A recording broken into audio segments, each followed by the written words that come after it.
Mga sano, mga sana, kining November 1 og 2 ba, dili kini adlaw sa mamulto og demonyo.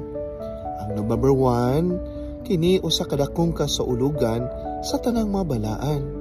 Katong gitawag og yanong katawhan. Sila wala mahiilhi, sila wala mahisulad sa listahan sa mga bulahan o balaan.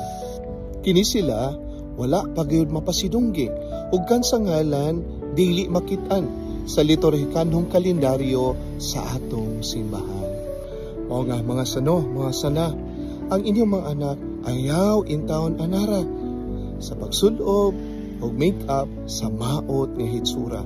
Kay kini mga butanga dili gayud maayong sumbanan, kay kini yawanon og dautan.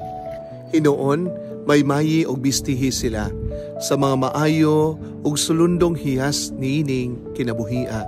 Kay kini lamang ang atong mabitbit aron kita mahimong santos ug makasaka sa langit. Mayong adlaw kaninyo nga tanan.